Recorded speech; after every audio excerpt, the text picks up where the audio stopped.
Okay, everybody, of course, August is Breastfeeding Awareness Month. I'm Jason Salas, and I'm joined by a new friend here to the show. Very, very welcome. And I love this title, Nicole Heiserer. Welcome. Hello. All right, and you are Thanks for representing having the La Leche League. That is incredible. I love the branding. Who came up with that? So La Leche League is a nonprofit organization for women's health. They provide breastfeeding information and support. The name actually came from the group of moms who started it in the 50s. They found that women were more likely to meet their breastfeeding goals when they worked together, kind of compared what worked for them and shared with others. And they were trying to find a way to name the group while being sort of discreet, because again, this was in the 50s and they didn't want to say breast, and nursing was sort of ambiguous. So they came up with La Leche League. Very nice. Oh, So now we're I'm an advertising major, so that in my mind, 10 out of 10. That's amazing. Okay, and you also said something that really stuck out to me, Nicole, is you said, your breastfeeding goals and certainly, like the care of our youth and, the bond between mother and baby, persists to this day and, continues to this day, I should say. But what are some of the goals, since you contextualize it that way? I've never thought to think about it that way, but that's very interesting. So we look at breastfeeding as being something that is the biological norm for humans, but we know that just because it's the biological norm doesn't mean it's easy. So we think about breastfeeding goals in terms of looking at like things like World Health Organization's recommendations for like how long somebody should breastfeed.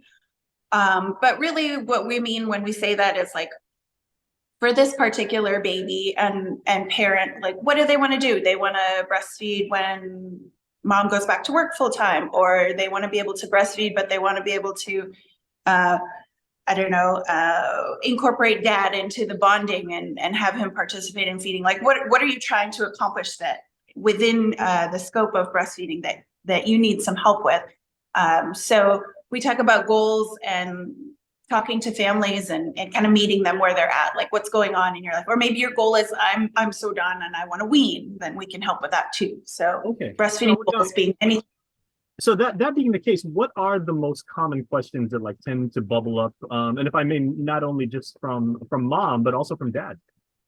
Sure. Yeah. So common questions that we get as La Leche leaders, things like how to use the pump, how do I know my baby's getting enough milk, how do I continue to breastfeed when I want to go back to work, things like that. So a lot of nuts and bolts, but also a lot of we do a lot of listening and support, and sometimes things are a lot harder when we're sleep deprived as new parents. So we're kind of trying to help share that this gets better. It's a season.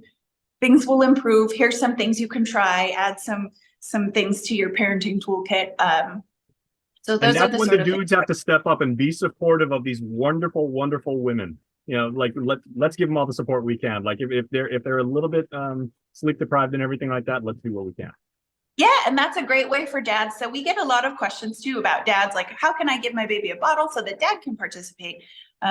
One of the things we like to talk about is that it's okay for dad to have their own bonding thing with the baby. They can create their own routine and ritual. It doesn't have to necessarily be a bottle or breastfeeding the baby.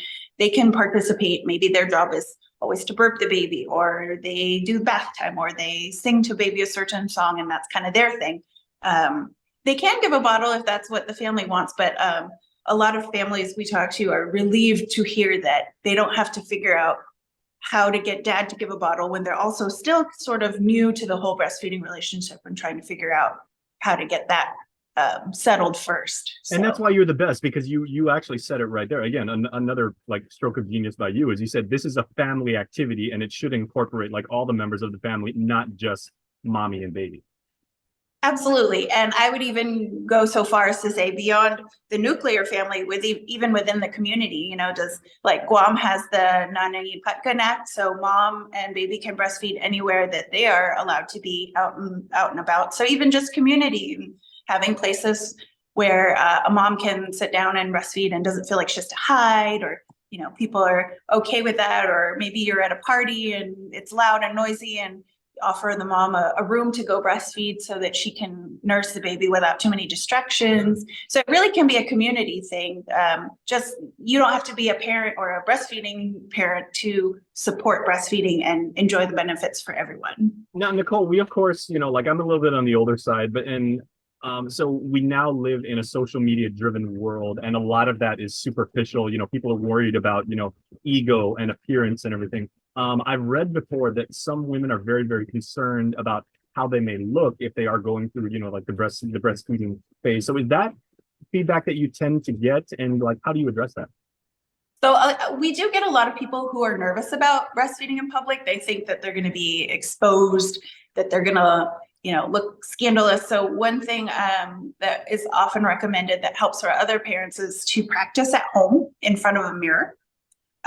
So you can actually see, like, go through the logistics of what it takes to nurse a baby and do it in front of a mirror, so you can see that you actually can't see too much. So so that's one strategy. Another thing, when people are worried about appearances and, being not yet used to their new postpartum bodies, we tell them to do the 2-shirt method. You wear like a tank top underneath your shirt, and then your shirt, the regular shirt, and then one shirt goes up and one shirt goes down. And that's a very practical way to cover most everything without needing a separate cover, without needing, extra devices. You could just be out and about and feed the baby right away without too much stress. And I guess for the women that are kind of like a little bit concerned, and it's very naturally so, like about how their appearance has changed. Again, that's perfectly natural. Everybody goes through it. Your body does change. Your appearance will alter to a certain degree and everything. But I mean, absolutely beautiful nonetheless. Yeah, definitely. Okay, it's all part of the evolution of what our bodies are built to do. So again, biological norm. And now, speaking of social media, where can people find the Leche League if they want more information? Because this is absolutely wonderful, and clearly, I mean, this is something that you all are passionate about, and you never tire of sharing this information with anybody who wants to look. I can talk about breastfeeding and babies all day long. So we have a Facebook page. It's Leche League of Guam, LLL. And you can find us on there. That's where you can get in touch with leaders. We host a monthly meetup with moms. Babies are welcome. Meetings are free. You can come ask questions. I do a little teaching topic for the month, and then we mostly go over questions. And if you have questions in between meetings or you can't come to a meeting, we can do kind of one-on-one work also to kind of help meet goals, share information and support.